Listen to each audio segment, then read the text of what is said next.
Hello, hello. I think we live or we starting. We live. There we are. Hello, my beautiful people. Hello, hello, hello. It's Adriana. Welcome back on our Thursday pop-up conversations. Say hello to my co-host Lorna and Michelle. Hello, hello. We're here. We are back here on Thursday on our pop-up conversations.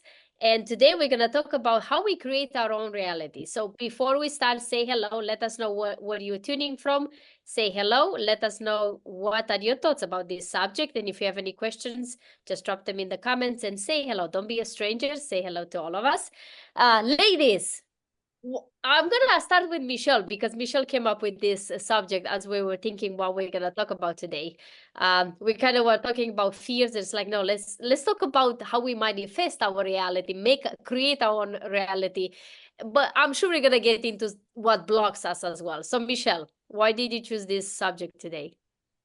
Well, I really have been working on this and learning about it now. I mean, I did the whole set of Tony Robbins stuff, and then I did the whole set of Bob Proctor stuff, and then I did a whole set of energy healing stuff, and no matter, and then I did a whole bunch of other stuff, and no matter sort of where I looked, this message of how we create our own realities has been there, and it's like an onion. Every time I take a layer off, there's something new.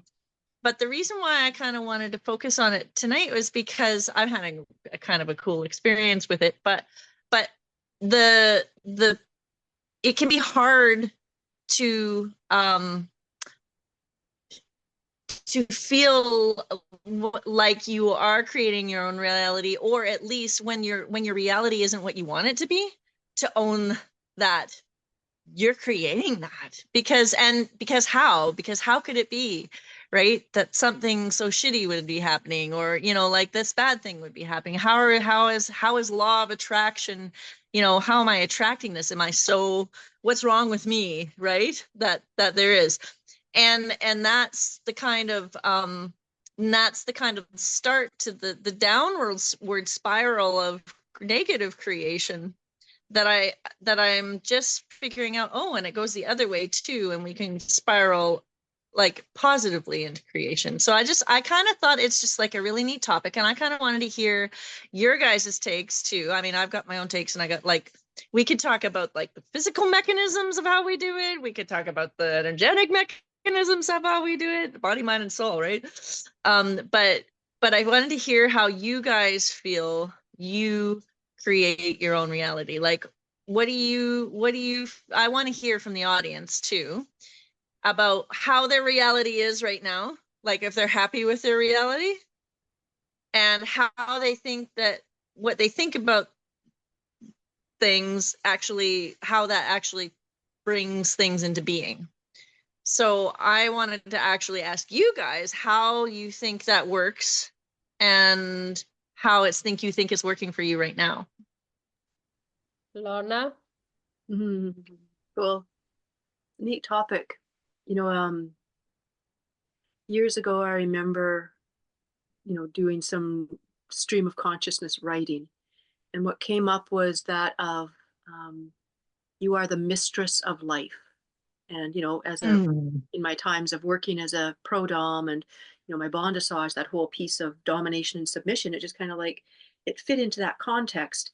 And it sort of, it stayed with me for several years. And then it sort of went, just sort of went into calm, quiet, just out of the sight for a moment.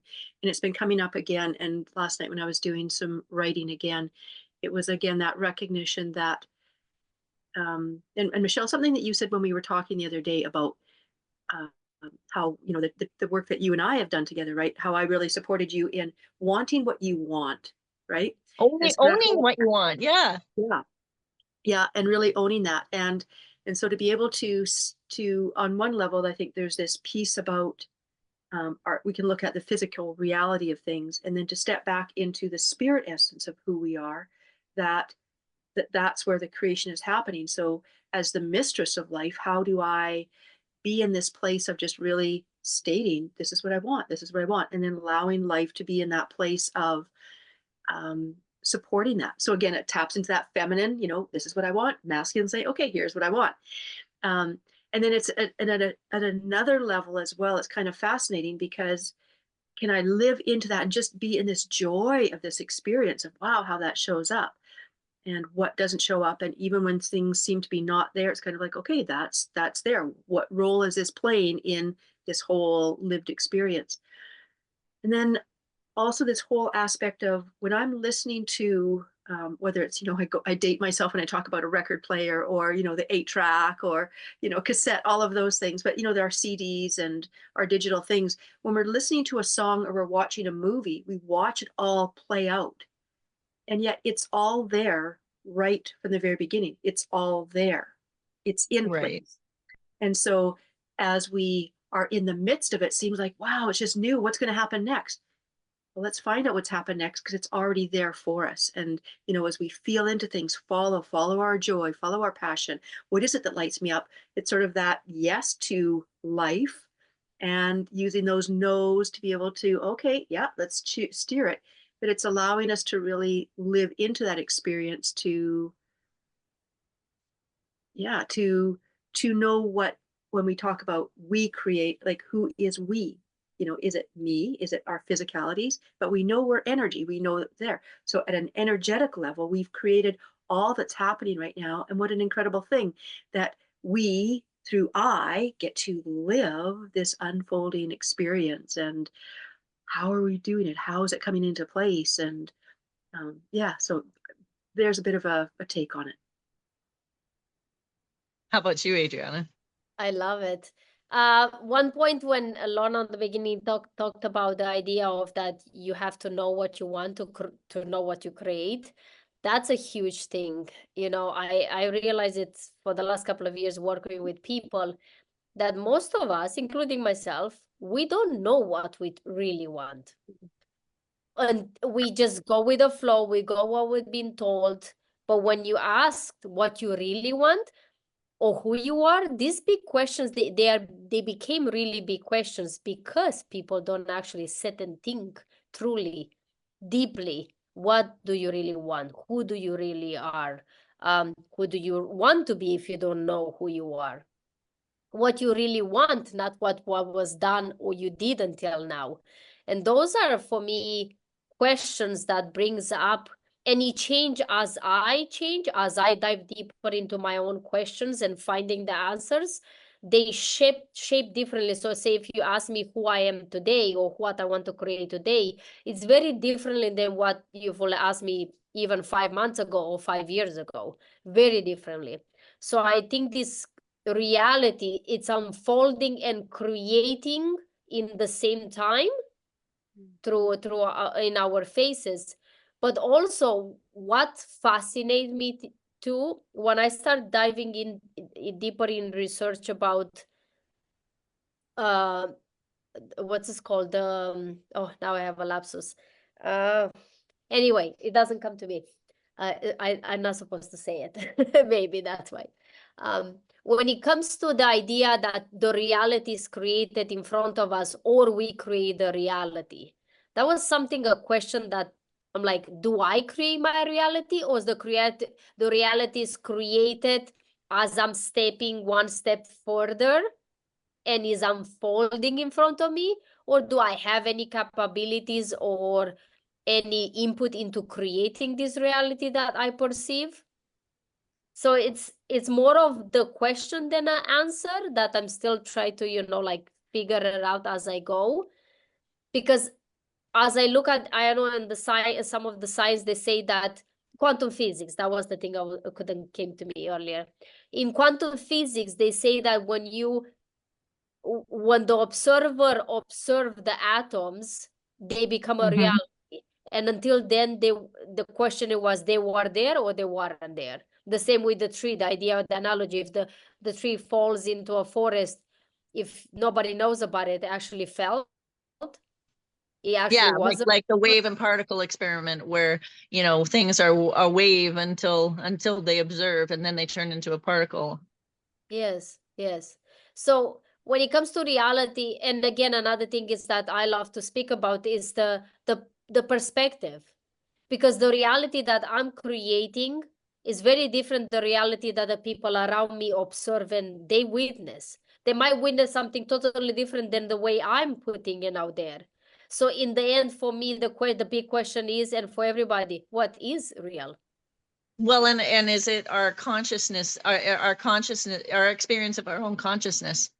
Because everybody's consciousness is different, and that energy, if we are all, if mass is energy, and we're all energy, then, and they're just different vibrations of the energy, then really when we manifest something, when we pull something out of the non-visible energy field into the visible energy field, we ourselves have been, our bodies have been pulled out of the energy field into physical form. So we are created, but also our thoughts manipulate the energy field to crystallize, precipitate, bring out of the energy field. So we are also creators. So we are both created and creators. Like, so that, and that way, I think it's I would answer your question. Like, we're both, we are creating, we are generated reality, and we also generate reality.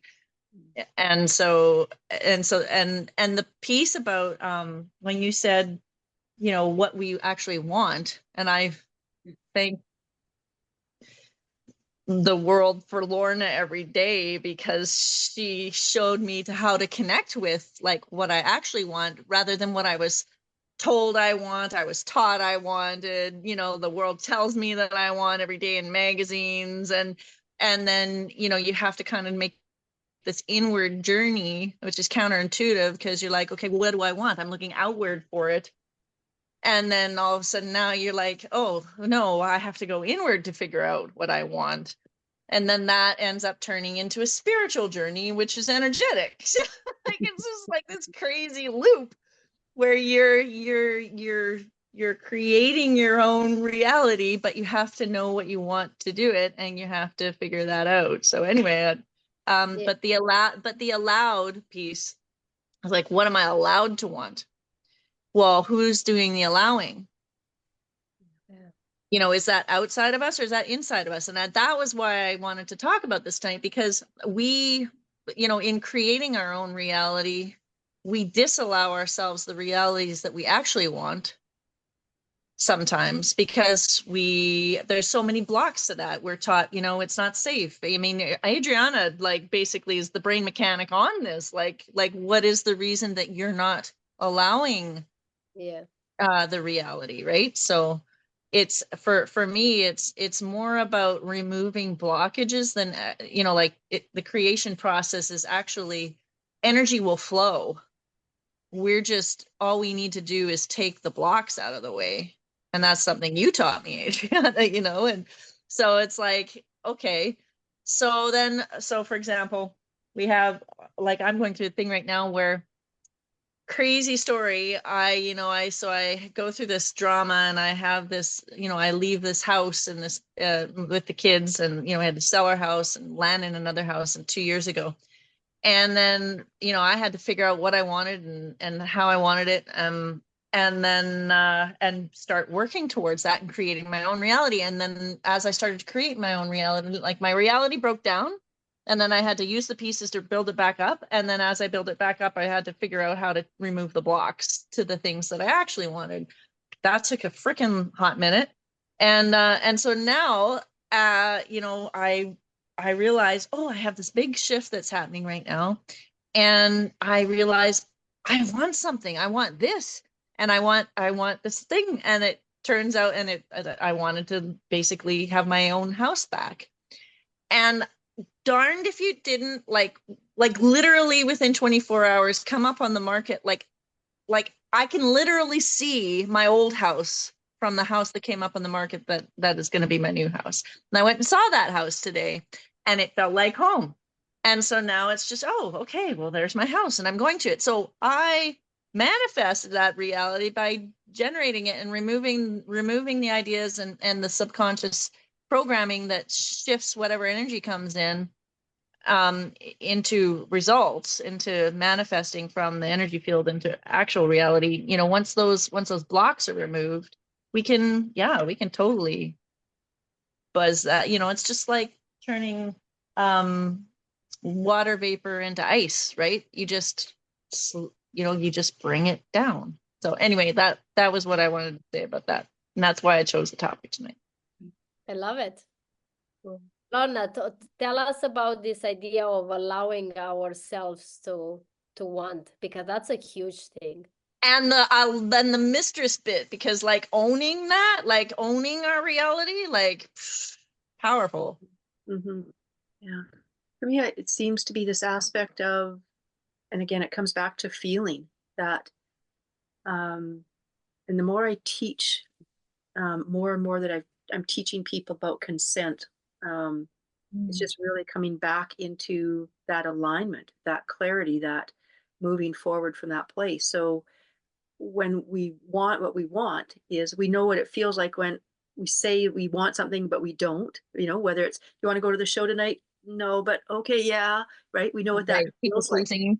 right? Or we say no, and so consent isn't just about in a sexual context, it's anytime we are making these choices.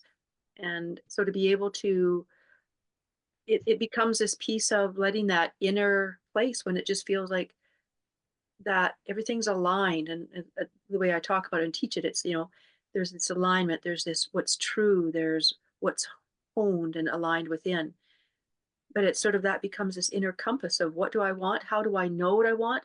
Well, does it feel clear within? Does it feel just that peace and that ease within?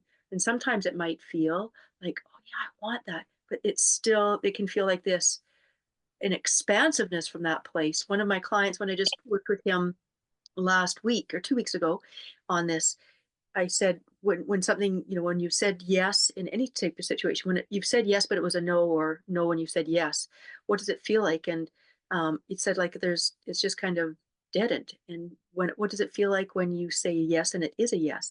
It goes, it's like this flame that's just there. It's just in this flame that just gets big. For him, that's how it was. For some people, it feels like this sense of peace.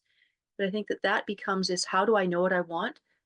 What does it feel like? What do things feel like? And again, we often use our words like, I don't feel like doing such, you know, and so hidden in plain view, there are our words right there. And so I feel like doing this. Well, how do you know? Well, how it feels inside? And we can't always put that into a word, but that becomes our rudder, if you will, to be able to, where do we steer to what we go with? That's really true, because like that's literally what happened with this whole house thing, is like I finally let myself feel what I wanted to feel, like, you know, because I think we change how we feel because we're worried about, you know, we you know, for this one, it was a particular abundance block I was studying, and it just triggered, it was fear of loss of love, right? And it was sort of like when I realized that I wasn't going to, it was sort of like, oh, okay, well, I'm just allowed to feel how I feel about it. And when I was able to not have that conflict, I got like really centered and clear, and it was sort of like, it just like totally aligned, like you were talking about. You're letting yourself feel what you want to feel is a really big piece of that. Yes, because feeling is part of healing. You cannot heal without feeling. It's impossible. So to allow, like I love what you said, Michelle, about the blockages. Most of our reality is created due to blockages, or when you remove blockages. Most of our reality is created without our consent due to blockages that we hold on. And the only time we create our own reality that we want is when we remove the blockages without doing anything. That's the difference. When you remove a blockage, which is a letting go, a releasing, feeling, allowing, I give you another practical example. I like the same you say with the house. A practical example when it comes to your body and your health. You guys know I was like pretty sick for last week. And I was keep going to the doctor. I go to the emergency, take these pills. I was blocking the flow of the energy that needs to come through me. And when I think that was from Sunday until like Thursday. And Thursday I sat with it and I'm like, okay, what is this? What is trying to unfold that I'm resisting? And I realized I became aware that I resisted. I swear, like I cannot even explain in words. The moment I make this internal decision to be like, okay, I'm just gonna let it be. If I need to be sick for another week, a month, a year, I decided to just be with it. In that moment, something shifted in my energy, in my body, and I was able to eat. And the next day, I was almost like, things start to come back to normal. Like everything just shifted automatically in my body once I make that internal decision. When I just allow and not, like fight it with it. You know what they say, resist, persist. And then, Right. I start thinking of it. Okay, so I created my reality before when I was sick because I was focusing on resisting what was happening. I wasn't accepting the reality that was unfolding in front of me. And once I accept that reality, then I was able to create the reality I wanted, which is to allow it to flow, and then the sickness stopped. So I'm like, There's that. Yeah, there's that backwards and forwards. We created and we're created by it piece. yes. And then I realized, wait, I have it backwards. I think I had to think to create my reality. No, I just put my intention. I accept what's happening fully, my body, physically, spiritually, mentally. I just accept it because what is it? The two ways. If you can change it, then why you worry about? If you cannot change it, then why you worry about? Either way, you know what I mean? And then I started to think of that, and then I was just like, something shifted. I'm like, oh, the idea is not to try to create a reality. The idea is to focus on what's blocking the reality that unfolding, so I can allow it, and then flows. I'm like, this is all this life I'm just talk about and thinking about oppositely, like no.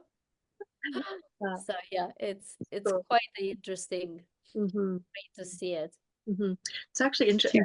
That's really cool, and I can relate to that. Different times when I, just trying to just kind of, and once you kind of, then all of a sudden on the outside, right, the external reflects and things start to shift. I get that. I can relate to that.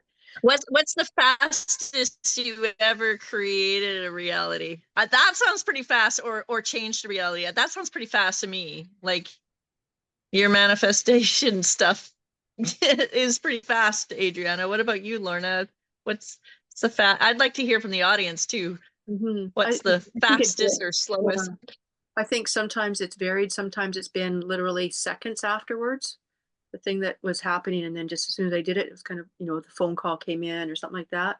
There's that. And I think it, yeah, I remember one time, within 24 hours, like a relationship I was in, it's just kind of like, I'm not gonna, no, I'm done with this. Within 24 hours, the man showed up in my world who ended up becoming my husband, so it was, so different things that happen really quickly.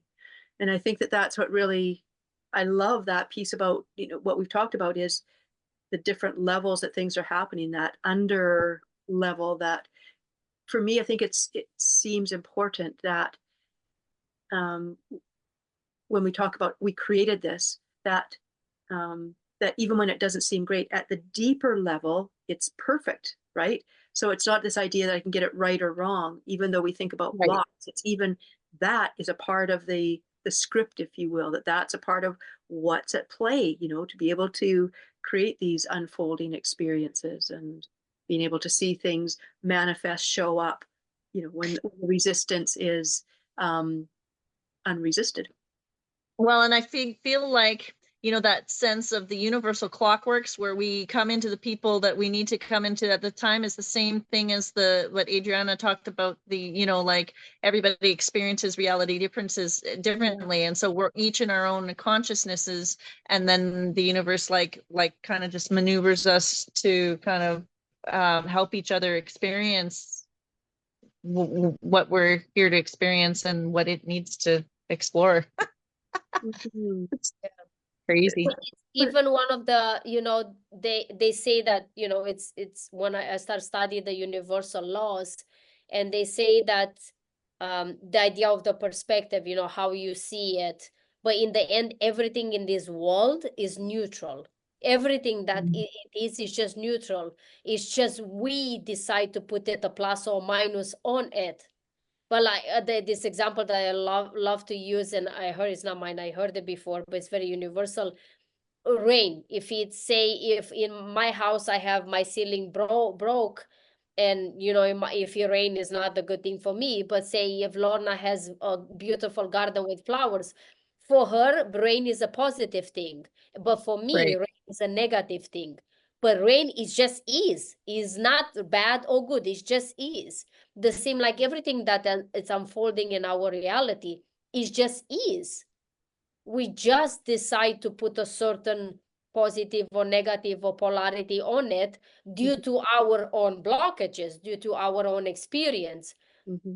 But if you extract yourself out of the story, then you literally, everything is just like Lorna said, it's just perfect. It's just is the way it is. It doesn't have a meaning. We put meanings as humans on it due to the limbic system, the survival mode mechanism, the blockages, the traumas, and so on. And I see it, that's how we can, as a tool to create your reality, is to, I see it over and over in my life, more I practice it, I put my intention, which is very different than desire, is very different than want itself, because want, even think of the word want, it's not, it's a heavy word. At least for me, it feels heavy because it comes with a heaviness of like it's missing something. I want something, so that means I'm missing that. But when I have an intention, even the word intention, you use the vocal intention. So it's like going up when you say intention. But when you say want, you have to drop down, even because I love vocabulary. To say want, you drop down. So that means you're in a lower energy. But when you said intention, you go up in a higher energy. So that's what I see. For me, it makes me think like, okay, if I put my intention, that means I'm putting up there in the universe a thought, idea, and I allow it to be, and I'm okay either if it's gonna happen, if it's not gonna happen. Either way, I'm neutral about it. And that's when you allow the universe to manifest. That doesn't mean, like I put my intention that I know something, and I'm just sitting and don't doing nothing about it. You still putting work or whatever has to be done towards that, to show the universe itself that you are part of it and you are willing to do something with it. But when you just let it be and you're like, I want it, wanting, like I said, wanting is heavy and wanting is missing. And what I have learned, that universe doesn't know, or even our conscious, our mind doesn't know negative or positive. You just know whatever you tell him. So if you say, I don't want to smoke, then guess what's gonna happen? You keep smoking, or you keep drinking, or you keep whatever, because you're focusing on that. So universe says, you put your energy into this, then that's how we're gonna put our energy into it. That's how I see it when it comes to manifesting your own reality. What would be your guys say a tool or something that helped you?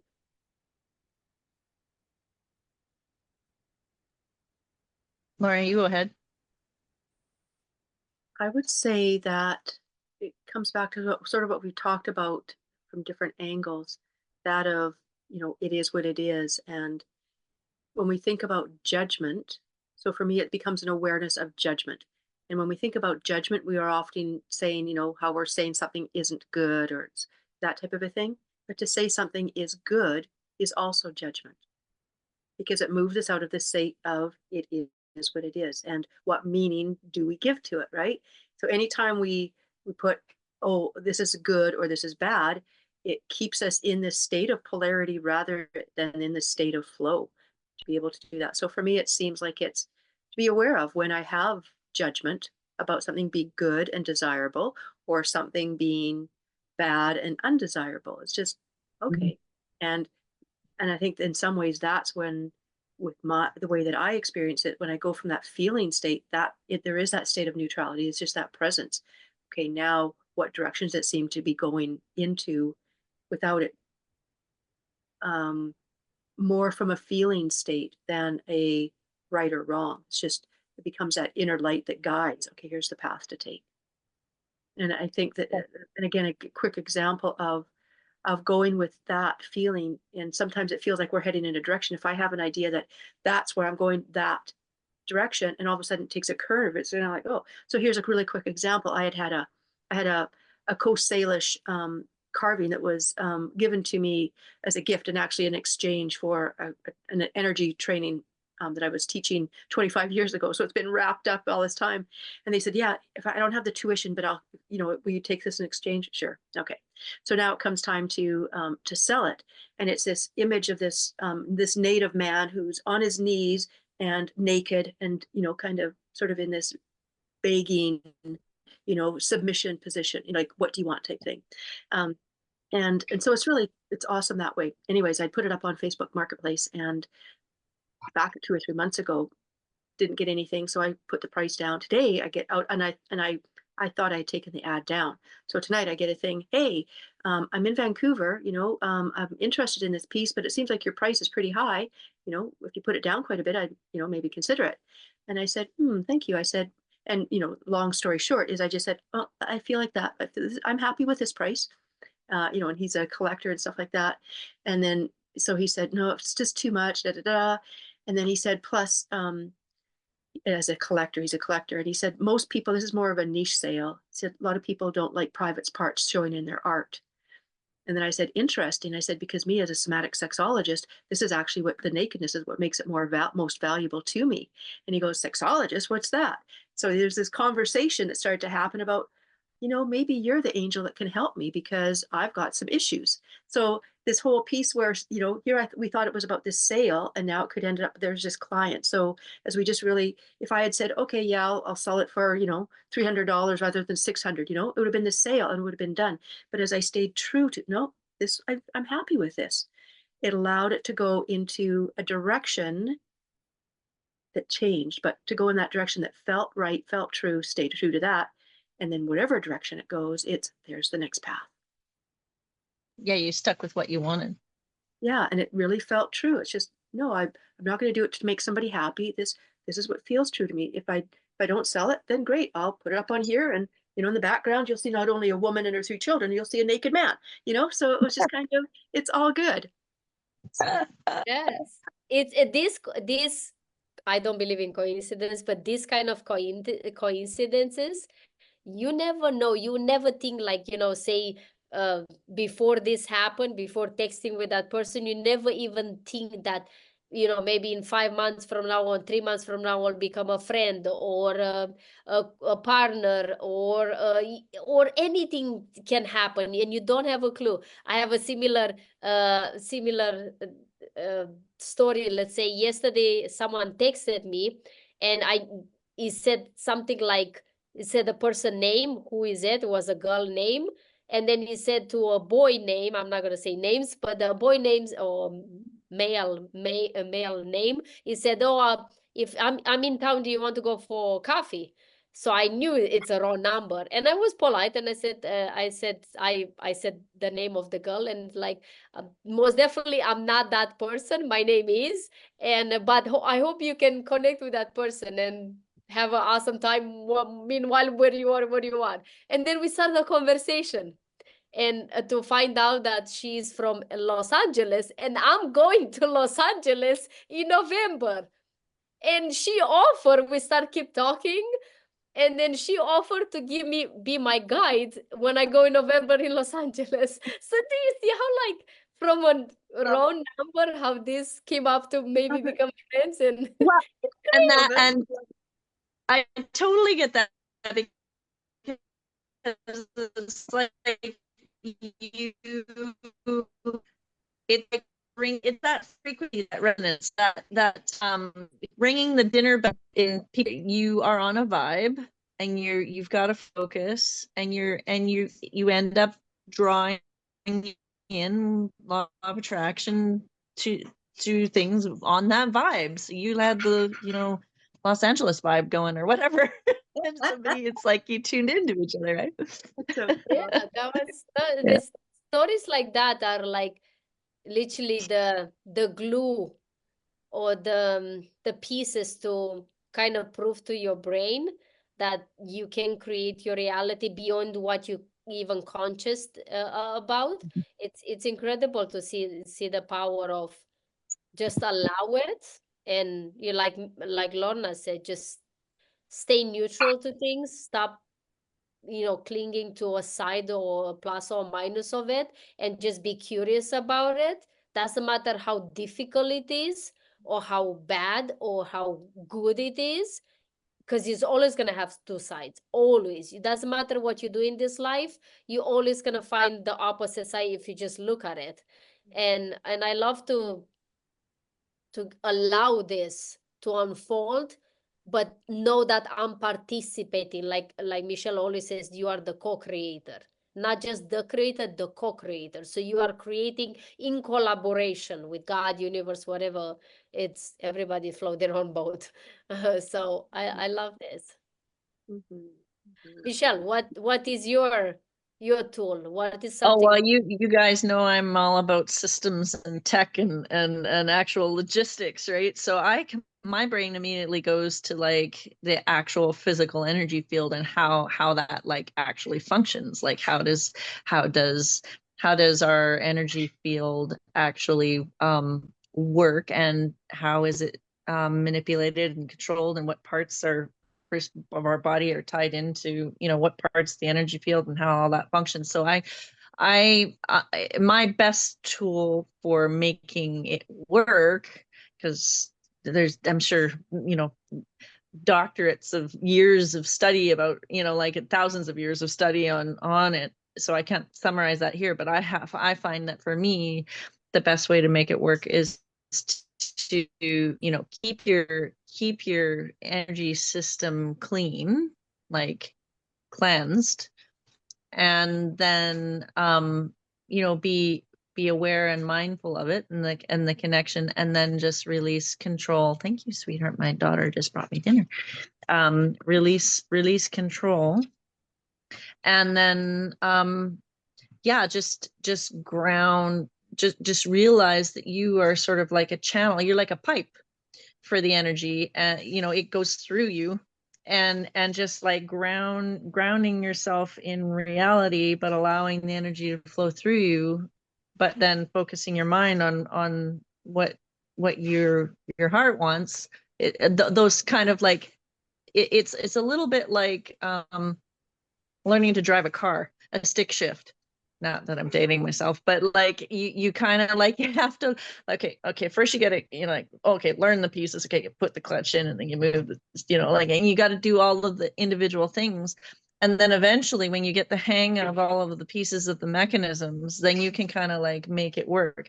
And then you got to remember to keep it up, because, if you don't, then it kind of just stops. And so like you're actively managing your system to be able to make it function and create the reality. And I think I'm sort of at a stage just like, oh, cool, I learned this. Oh, what? It's not working anymore. Why was that? Oh, right. I forgot to go out in nature and ground. I didn't go, like do my meditations. I didn't keep my blockages and my subconscious limiting beliefs clear. And so keeping your your well-oiled energy machine is sort of the tip. And it's a combination of things, and you kind of have to figure out the recipe for your own self. But that's what I would say for me. That's good. Good. Cool. We will definitely will love to hear from our audience if they watch your replay. Please let us know. Drop in the comments your own thoughts about this. What is your magic powder, your magic potion that you use to manifest your own reality, and how you see this? Is it something that you think you can co-create it, or is something that you think you just let yourself to the destiny that is already pre-right for you? We'll love to hear your own thoughts, and nothing, like I said, nothing is bad or good. It just is. So please let us know, comment below, share with us. And also we'd love to see you on our next event, which is going to be not this Sunday. October 20th, yes, in the Connection Circle, where you can come and talk about your special sauce, your particular body, mind, or soul related service, and kind of gonna leave a video business card telling people what you do and how, so we can connect you with your clients and create a little bit of a referral network here. So pretty excited to hold that space for you and promote you in here, and really glad for everybody to be here. And always glad for my lovely co-hosts, and just these pop-up talks are so fun. So I love it. I love it because we feel like we can geek about it, and we can just, speak about it from whatever our own experiences. And I'm sure some of the people are watching this, especially the body, mind, and soul providers, they know what we love to talk about deep stuff. So it's beautiful to have this space, safe space for us to just geek about things, even if they feel like a little bit of like psycho woo-woo thing about, but it's always good to speak about these things. So thank you so much part of my everyone week. for watching. Yes. Yeah, Thank you exactly. everyone for watching. Oh, I see Heidi. Hello, Heidi and Paul. They are watching us online. Hello, hello, hello, my beautiful people. We'll love to see you on our Heidi and Paul. We'll love to see you on our connector circle as well, for sure. We'll love to have you there. Until then, send you a big hug. Enjoy it. For those that are celebrating Thanksgiving this weekend, happy Thanksgiving to all the Canadians, and have a beautiful weekend. We will see you next Thursday on our pop-up conversation. Mhm. Bye-bye, beautiful people. Bye-bye. Bye.